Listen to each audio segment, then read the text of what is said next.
headquarters in Philadelphia. This is Cleats and Cufflinks. And welcome to another episode of Cleats and Cufflinks. I'm Nick Darling, and I'm here today with my special guest, Kelsey Turner. And we're here, and you know, I get this wrong all the time, so I'm going to do it right here at the top correctly. This is episode 26. Those of you who've been paying attention will notice that that seems to be skipping one, but that's only because I constantly say the wrong number. First, I want to start with a little bit of news. Before we get to Kelsey here, I'm going to start with a little bit of news. We have a couple things going on right now that are really important. One, we are now looking for a full-time social media coordinator at Major League Ultimate. Some of you may have seen this already, and you know we've gotten some great applicants, but we're looking for some more. I want this to be a pretty competitive position for us because it's something that's obviously so important to what we do, to our business.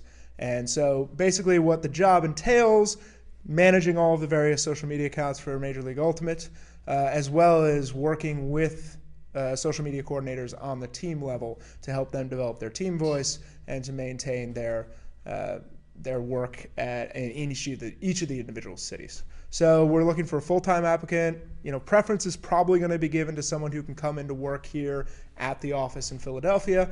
But we are certainly willing and able to look at applicants from elsewhere if they meet the criteria. And those are basically like a really good understanding of social media across the board, including knowing what's coming up next in terms of platforms, the ability to create content with our other creative people here in the video department and in the web department, and also the ability to analyze performance and make recommendations based on what we've been doing in terms of adjusting our strategy and helping us move forward. You know, I'm hoping to find someone who's a really go-getter here. You know, that's what we need. We need someone who wants to take this, make this their own, and make the MLU social media jump to that next level. So if you're interested, you can send an email to work@mlultimate.com, include a cover letter that tells us a little bit about yourself and a resume, and we will get back to you promptly.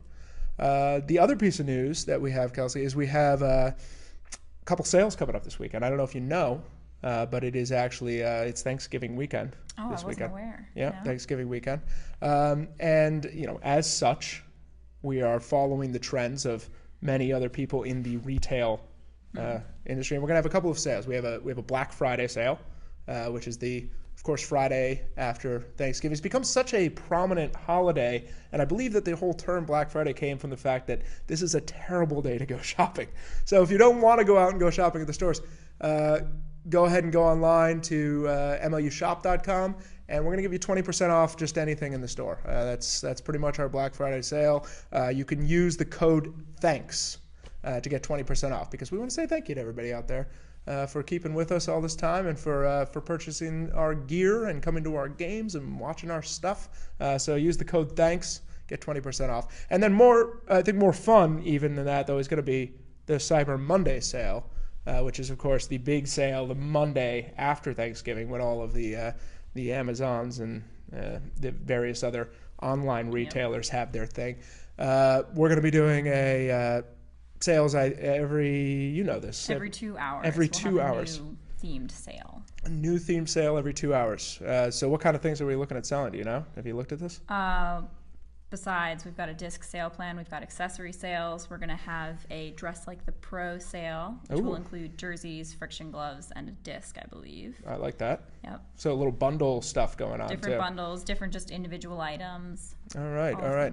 And of course, Dave Pennypacker sort of running the show behind the scenes. I'm just telling you right now, you buy a little bit of extra stuff, you focus on one team, you seem like a super fan. Dave's been known to throw some extra things in the box. Sometimes a personalized note, which, you know. More than once.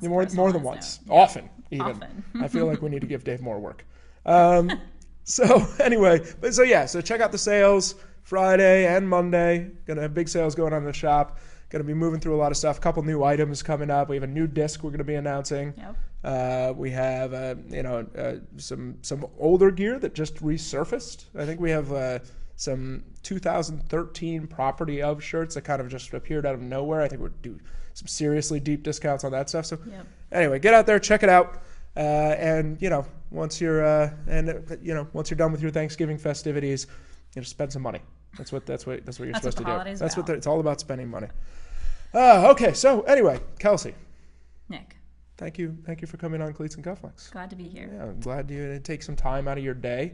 This is kind of an evolving role for you because you're our account manager, and we'll get to that. We're going to talk about that soon, but you're spending more and more time in front of the camera these days, are you not? Trying to. Becoming the next MLU star. The next MLU star. What a wonderful idea. We should do this as a reality show. That'd be terrible. But we have you taking over my role. Big shoes to fill. I don't think it'll be a problem. On Speaking Ultimate. You're going to be taking over Speaking Ultimate full time. So, you've done a couple previously in Spanish. Yes. Which was fantastic, and we're hoping to continue that now that we have you here all the time and are able to really take advantage of that ability. Yeah. But you're also going to be taking over the English version. Yeah.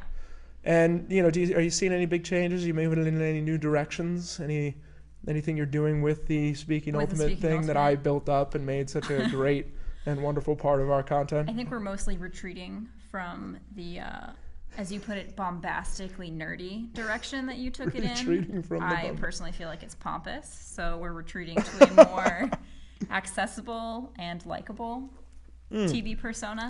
It's in the works. We've got a lot to figure out. I don't know about this the word likable there. That suggests that perhaps relatable. I was unlikable. Is that what we're saying? We'll go with relatable. We're gonna retreat from this conversation. Is what we're gonna do.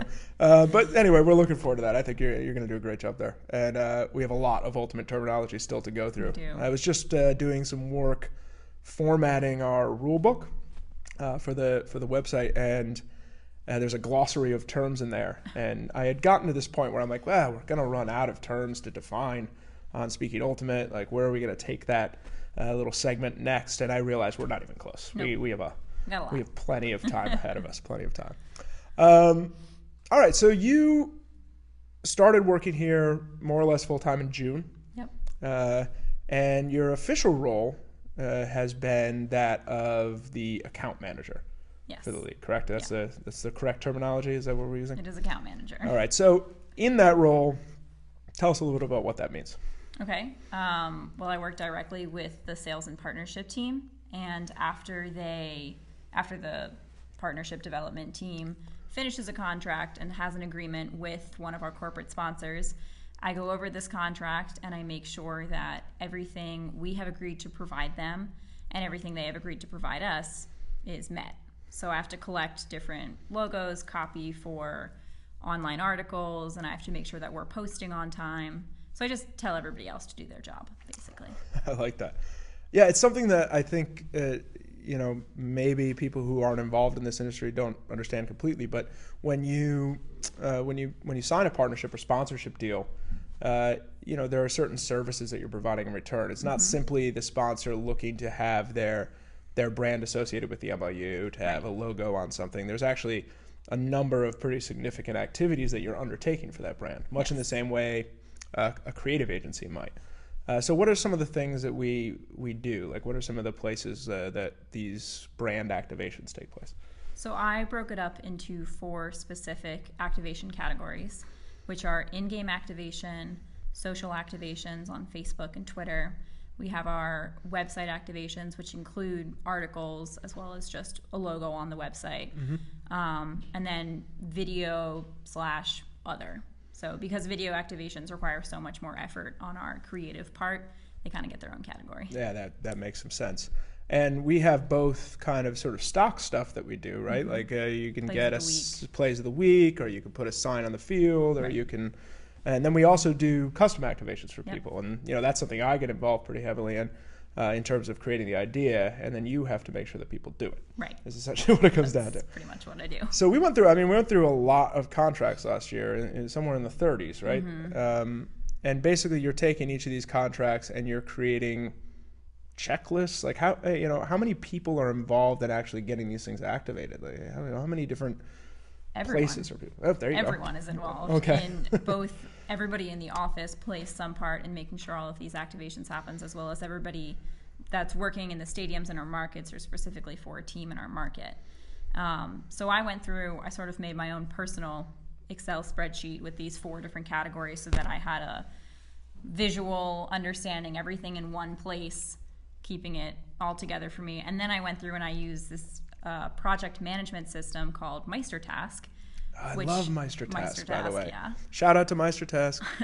Love you guys. And MeisterTask creates, you can organize it in different ways, but it is essentially a checklist, and I can assign certain tasks to different people in the office. We can communicate through these tasks, commenting, and then check them off when they're done.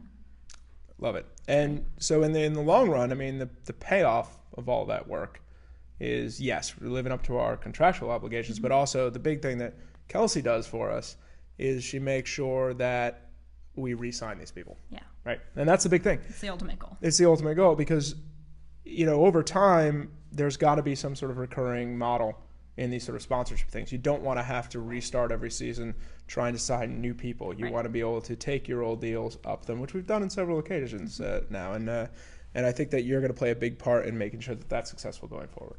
And a lot of that has to do with, I also, after the contract is initially signed, function as the main point of contact between our office and our partner's office. So if they have any problems, they come to me and then I can resolve them. Or if we're missing anything from them, I'm the one that they talk to. And that's a big thing too. Yeah. The other thing is a two-way street.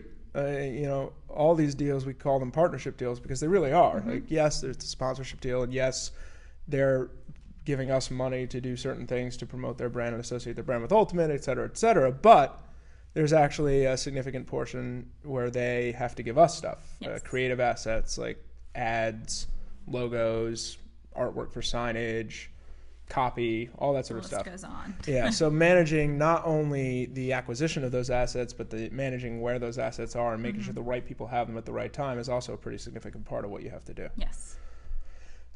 We've also included you in some of the project management stuff we're doing. You did. I was project manager for the championship game, which was... That was the start of it. It was a lot. It was quite a handful. It was quite a handful. I remember talking to you, I think it was a couple of days ago, you came to me and you said, okay, so I'm managing these projects.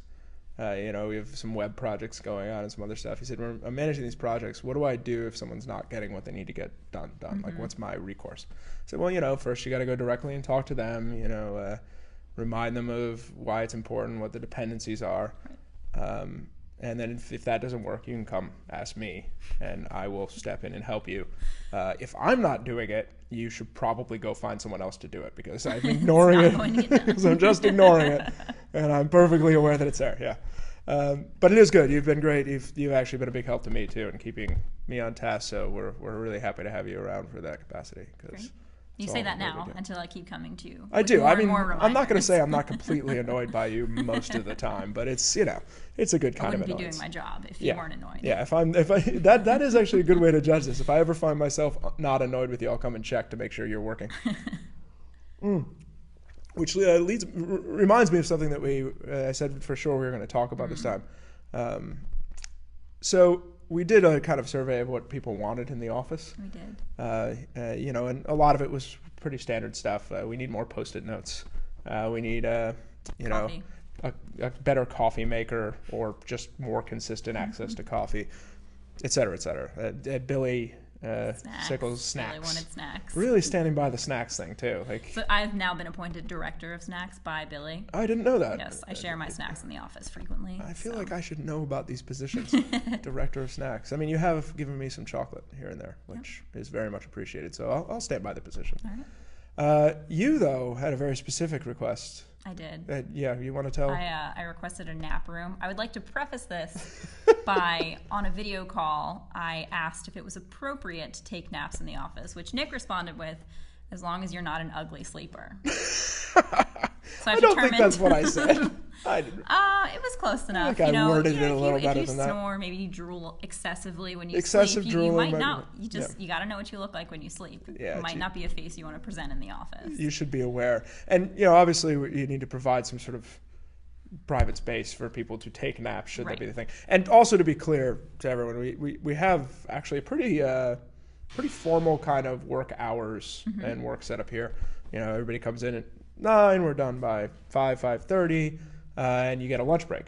So you're not talking about napping at 10 in the morning when you're supposed to be on a conference call. I nap during my lunch breaks. You're talking about lunch break napping opportunities that you want to be made available. So I take advantage. We have a full hour for lunch, so it doesn't take me an hour to eat my food. I'll eat it as fast or as slow as I want, and then usually the remainder of the time is spent curled in a chair out of everyone's way, taking a nap. Yeah, we have some good IKEA chairs for that purpose. I think I'm the only one that fits we give a in shout them. out to those IKEA chairs. Yeah, nobody else is very happy about those chairs, but we have them, and that's what's important. Yeah.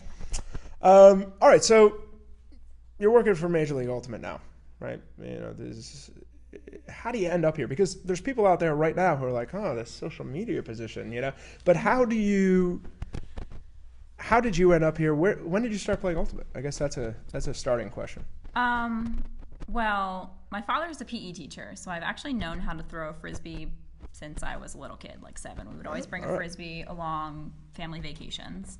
But I didn't start playing organized Ultimate until I went to college and got access to, my college had both a mixed team and a women's team. We just played one in the fall, one in the spring. So I got a good taste of both. And where did you go to college? I went to Goucher College in Baltimore. Yes, that's right, Goucher College. Yes, my nice and small. my mother-in-law teaches there. Not teaches. She works in the admissions. She works in admissions. Okay. Admissions.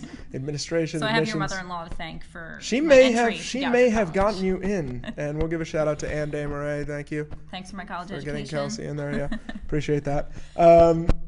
And actually, Paul, my brother-in-law, who content director for us, has been a huge part of where we are today. Graduate of Goucher, responsible for their. He was part of the founding team.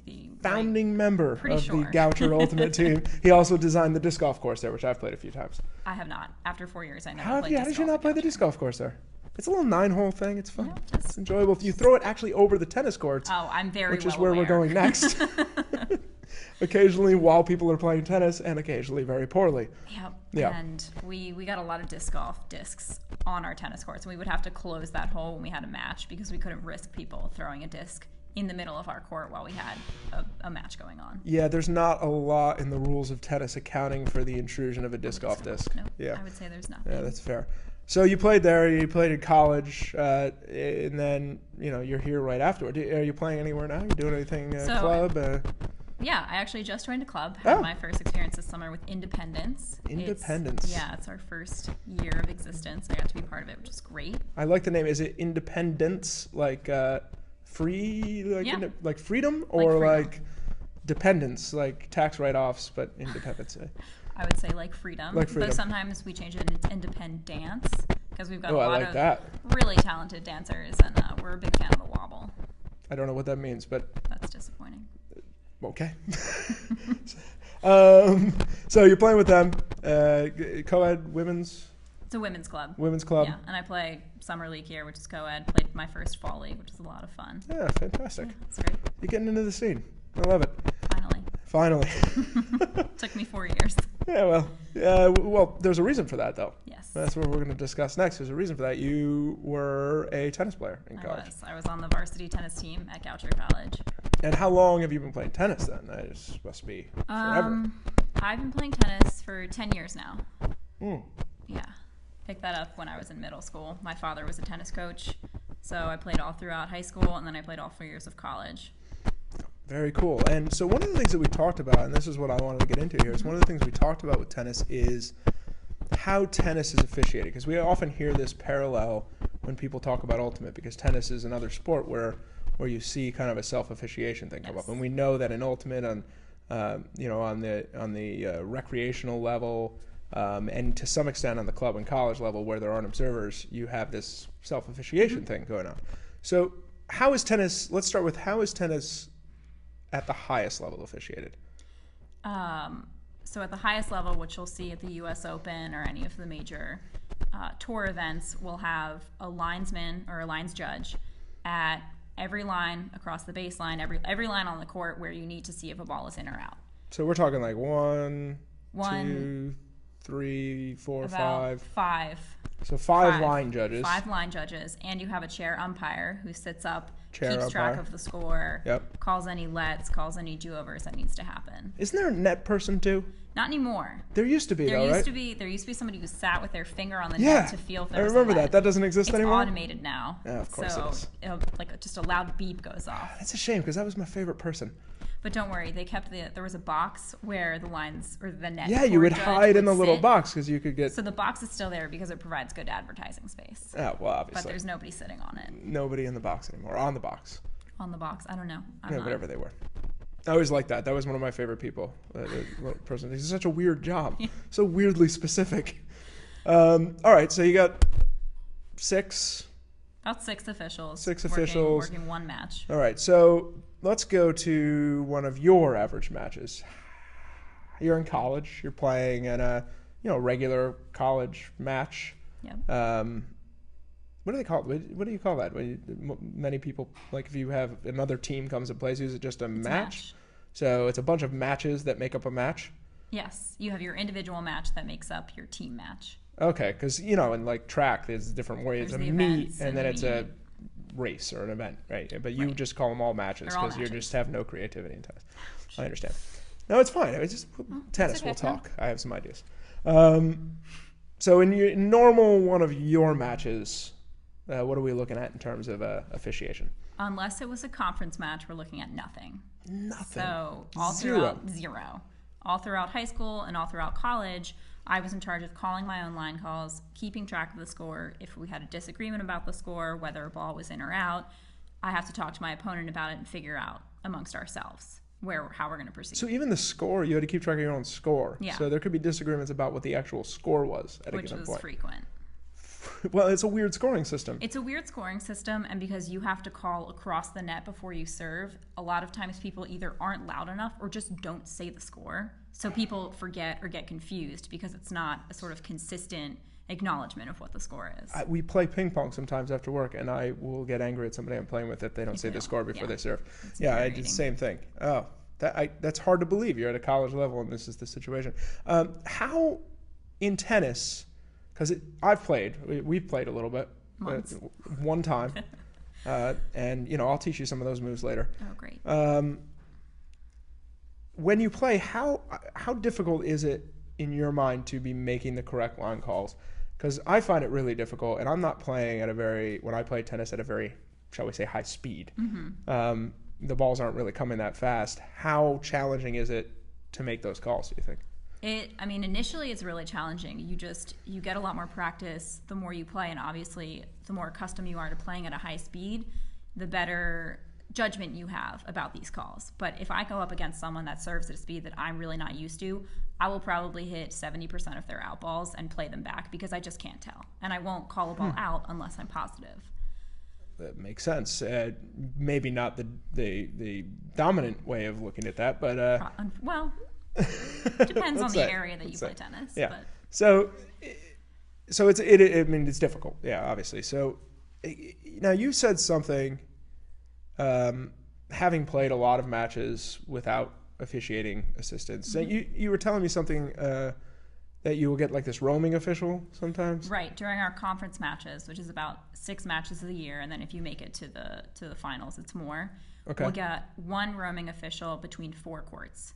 So this person, they will... Such a weird concept. They will stand at the net post of one court that's in play and watch as the point unfolds. And if you disagree with an out ball call or you disagree with something that your opponent said, the only way you can get the official involved is to directly address them and say, was that ball out or was that ball in? And then they can make a call.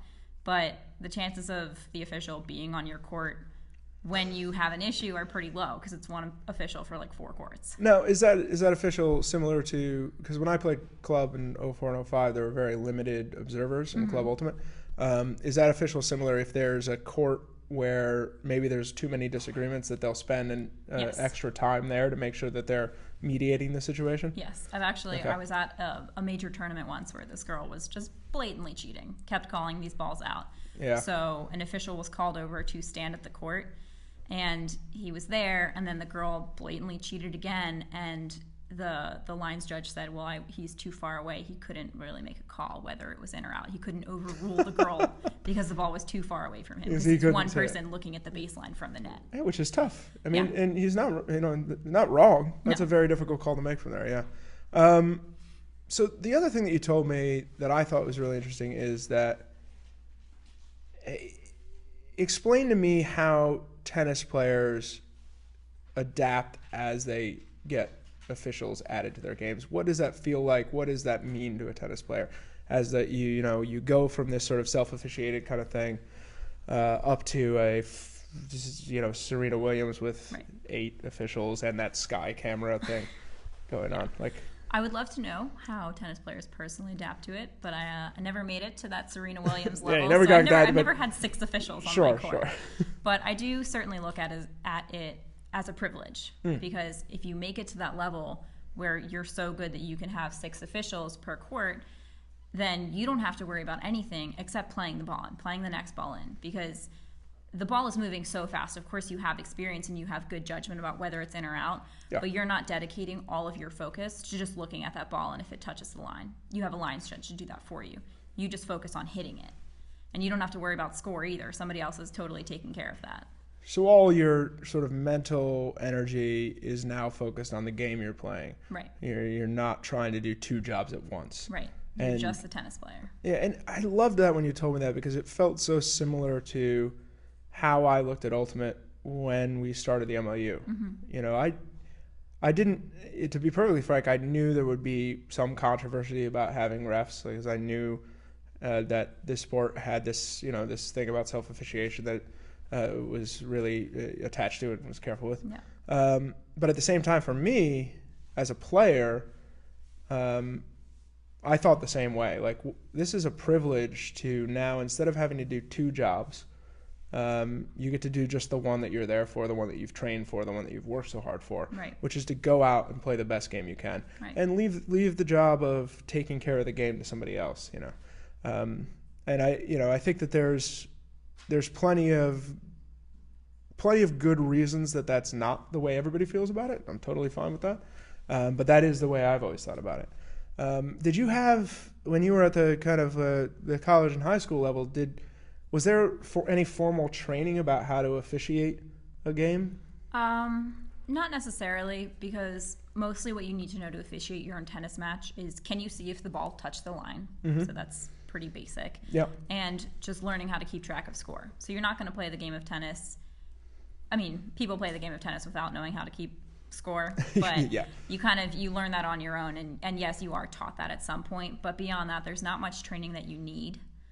So it's not a terribly complex game in terms of what types of calls you can make, right. Say. Yeah. There's no fouls because it's kind of an individual sport. Yeah, that's true. Yeah, I always found it, I mean, that's the thing I found interesting about Olympic. There was never any formal instruction about how to make calls or assuring that people understood the rules, because you are technically doing the job of a referee, which you're also doing in tennis. But even aside from that, I love this idea that, getting to have an official there, you could look at that as a privilege. You could look at that as an add-on to the game, and I think that's really an interesting way to look at it. And I wonder if that idea is prevalent in tennis, if tennis players feel that way in general, or if that's, are there people who are attached to the idea of making their own calls? Absolutely not. No, that doesn't. No. Absolutely not. Are people annoyed that they have to do that? People would love to have somebody else worry about the lines calls for them. It's really difficult.